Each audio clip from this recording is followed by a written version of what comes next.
Alors aujourd'hui, je vous retrouve sur ma chaîne pour une recette de Chebbakia, des gâteaux qu'on prépare spécialement pour le mois du Ramadan.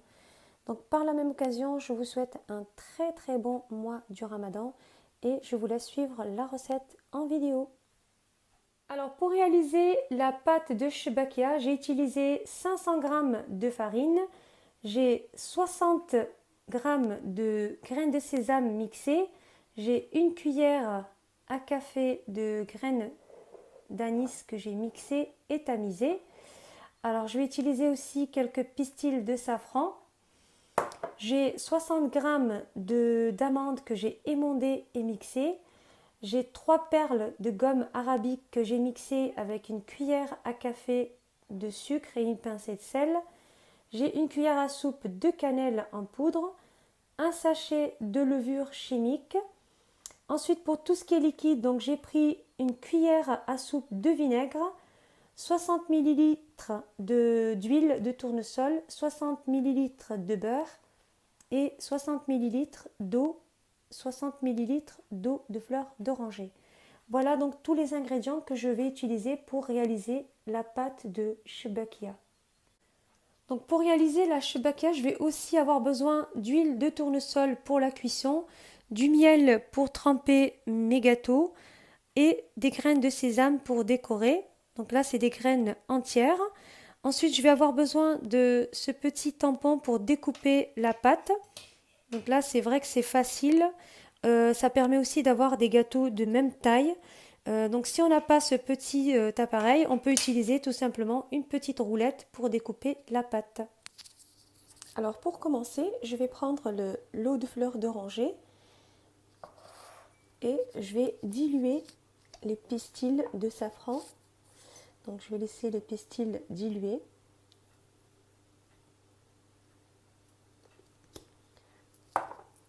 Voilà, donc je laisse les pistils diluer dans l'eau de fleur d'oranger.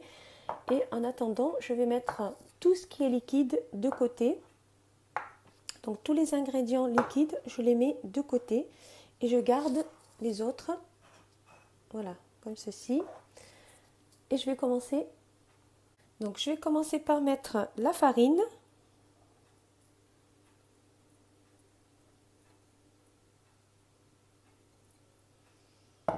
Donc je mets la farine et je vais rajouter donc la levure chimique. Je vais rajouter la cannelle.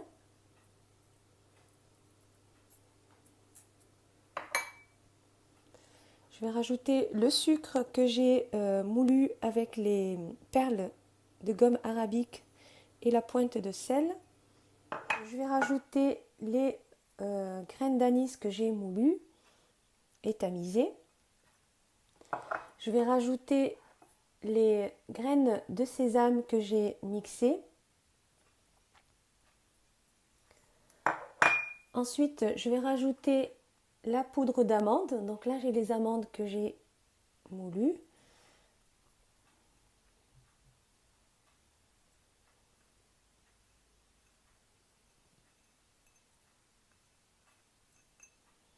Voilà. Et donc voilà pour tous les ingrédients. Les sésames que j'ai entières, je les garde pour la décoration. Donc il ne faut surtout pas rajouter les sésames entières. Donc là, c'est pour la décoration. Donc là, je vais mélanger donc la farine avec tout ça. Donc les amandes, l'anis et les sésames moulus, la cannelle, la levure, les graines de gomme arabique que j'ai moulues. Donc je mélange bien tout ça. Alors maintenant, je vais mélanger avec tout ce qui est liquide. Donc là, j'ai donc les pistils de safran qui ont bien dilué donc dans l'eau de fleur d'oranger. J'ai le beurre, l'huile, l'eau et le vinaigre blanc. Donc là, je vais faire un petit puits et je vais rajouter donc je vais commencer par le beurre.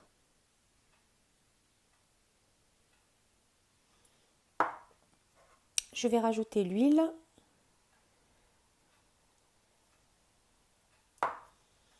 Je vais mettre le vinaigre blanc. Donc là, cuillère à soupe.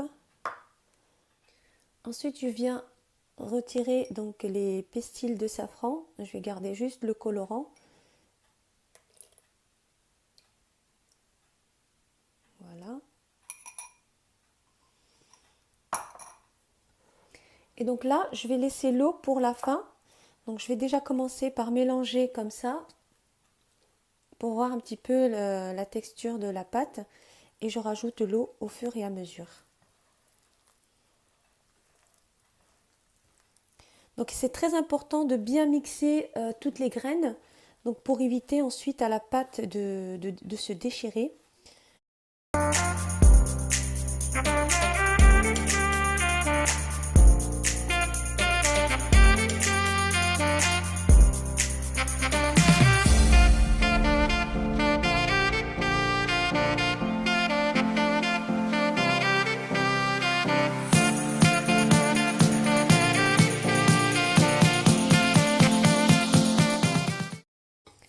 Voilà, donc là ma pâte s'est bien formée. Donc une fois que on a obtenu une jolie pâte, donc il faut maintenant passer à l'étape de pétrissage. Donc le secret pour avoir une bonne shebakia, c'est une pâte qui est très bien pétrie. Donc moi pour ma part, je vais la mettre dans le robot. Donc je vais la pétrir pendant 20 minutes au robot. Pour ceux qui n'ont pas de robot, on peut la pétrir donc à la main. Donc comme ça, pendant à peu près 20 minutes également. Donc plus la pâte est pétrie, plus elle sera meilleure. Donc voilà. Donc bien pétrir la pâte et on se retrouve après. Voilà, donc là j'ai ma pâte qui est bien pétrie. Donc on a une pâte qui est bien lisse, très, voilà, vous voyez comment elle est. Donc là je l'ai bien pétrie. Je vais maintenant la découper en petites boules.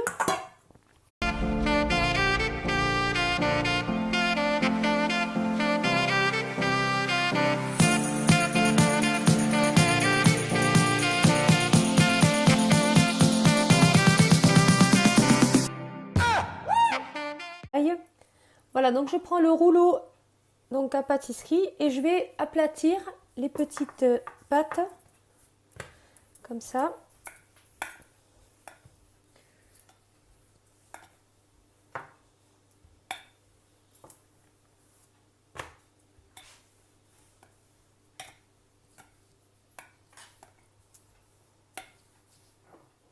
Donc voilà, donc je vais l'aplatir comme ça. Ensuite, je viens la plier comme pour faire des msemen.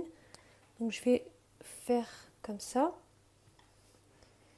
Et ensuite, je viens rabattre comme ça. Et donc là, je forme des petits carrés comme ça. Donc là, c'est pour avoir une shebakia bien feuilletée. Donc une fois que j'ai obtenu un petit carré comme ça, je viens donc prendre un petit sac de congélation comme ça et je vais disposer les petites pâtes à l'intérieur. Je viens les disposer dans une poche comme ça en plastique et je vais mettre de côté. Et donc là, je vais continuer avec les autres pâtes. Je vais disposer les pâtes comme ceci dans un plateau et je vais laisser poser au frigo donc pendant 1 heure minimum. Donc je laisse poser 1 heure au frigo et on se retrouve après. Alors donc là j'ai sorti le plateau du frigo. Donc après 1 heure de pause, donc je récupère les petits carrés de pâte.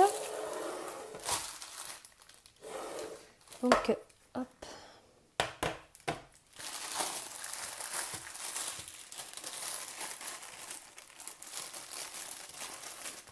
Donc je ferme bien à chaque fois le plastique et je prends un morceau que je vais étaler.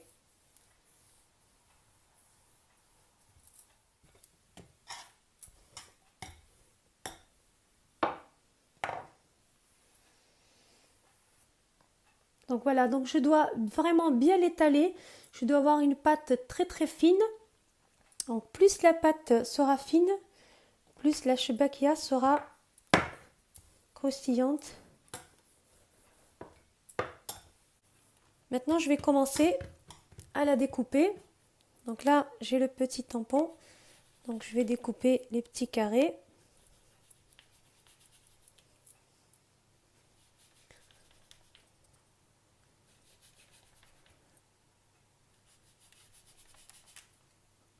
Donc là, je viens retirer tout l'excédent de pâte.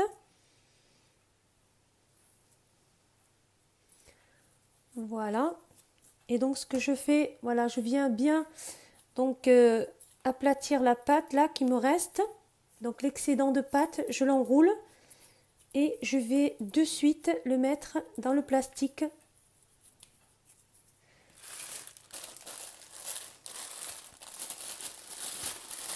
Voilà, et je laisse de côté. Donc là, je vais vous montrer comment réaliser la shebakia. Donc je viens bien séparer comme ça la pâte, parce que j'avais pas très bien séparé. Voilà, donc là j'obtiens comme ça, donc j'ai 1, 2, 3, 4, 5 branches. Donc là j'ai 5 branches. Donc je vais prendre la première, je vais la retourner sur la troisième. Donc je viens la retourner sur la troisième et ensuite je viens la poser sur la cinquième. Je viens la poser sur la cinquième comme ça et j'obtiens ceci.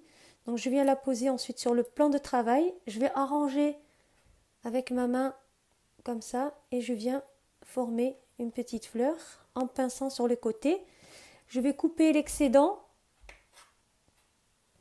avec un couteau et je viens pincer comme ça. Donc, et j'obtiens ce résultat.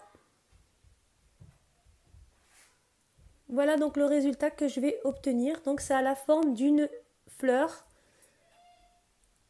Donc je viens bien pincer sur les côtés pour éviter que pendant la friture, elle vienne s'ouvrir. Voilà. Alors je viens vous montrer encore une fois. Donc là j'ai la pâte que j'ai découpée. Oups. Voilà, donc là j'ai la pâte que j'ai découpée. Donc avec le petit tampon. Donc si je n'ai pas le tampon, je coupe 1, 2, 3, 4, 5 et à la sixième je coupe. Donc de façon à obtenir 5 bandes comme ça. Donc je viens prendre la première bande que je vais retourner sur la troisième. Voilà, comme ça. Donc je retourne la première sur la troisième. Ensuite je viens passer mes deux doigts en dessous et je viens la disposer sur la cinquième bande, comme ça. Et j'ai toujours donc les deux autres comme ça. Ensuite, je dispose sur le plan de travail. Donc j'arrange ma petite fleur et ensuite je découpe l'excédent et je viens former la fleur. Voilà, donc j'ai fini donc de former les shebakia. Donc j'ai disposé les petits gâteaux dans un plateau. Donc là je vais faire un autre plateau avec le reste et je vais recouvrir le tout avec du film alimentaire. Ensuite je vais placer mon plateau dans le frigo minimum 1 heure. Donc moi je vais poser au moins 2 à 3 heures. Donc plus vous la laisserez poser, plus elle gardera cette forme de fleur pendant la cuisson. Donc ça évite en fait que pendant la friture, les shebakia se déforment. Donc là, on va éviter ça. On va laisser au moins 2 heures, on va dire, avant de passer à la cuisson. Donc juste avant de sortir les shebakia du frigo, donc je vais préparer la cuisson. Donc pour la cuisson, je vais avoir besoin d'une casserole avec 1 litre d'huile de tournesol. Juste à côté, je vais mettre une autre casserole avec du miel, donc que je vais chauffer. Donc là, le miel, il n'est pas sur le feu, je vais juste le réchauffer. Et ensuite, je coupe le feu et je la laisse à côté de l'huile. Ensuite, à côté, je vais préparer une petite passoire pour égoutter les gâteaux une fois qu'on les a trempés dans le miel. Et à côté, donc, je vais préparer mon plat pour les disposer et ensuite les saupoudrer avec les graines de sésame. Voilà, donc j'ai préparé tout ce qu'il me faut pour la cuisson. Donc je vais retirer les shebakia du frigo pour passer à la cuisson. Voilà, donc là j'ai sorti les shebakia qui étaient dans le frigo. Donc j'ai laissé poser dans le frigo pendant 2 heures et demie. Et donc maintenant je vais passer à la cuisson. Voilà, donc là j'ai chauffé l'huile, donc j'ai chauffé le miel et j'ai coupé le feu. Et pour l'huile, donc j'ai chauffé mon huile. Ensuite j'ai baissé le feu au minimum, donc là j'ai mis sur 4 et je vais commencer à cuire les shebakia. Donc je vais les prendre donc une à une comme ça et je viens les tremper dans l'huile.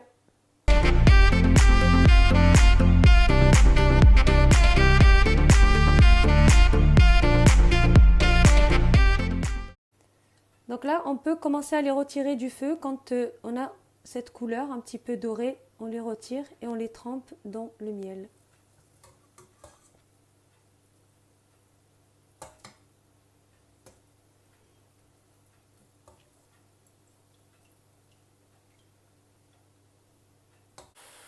Donc là, je viens retirer cela et je vais les laisser dans la passoire.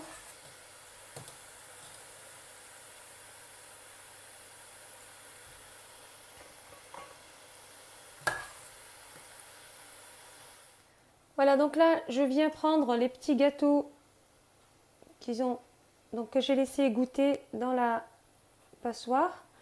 Donc je viens les disposer dans un plat et je saupoudre de graines de sésame.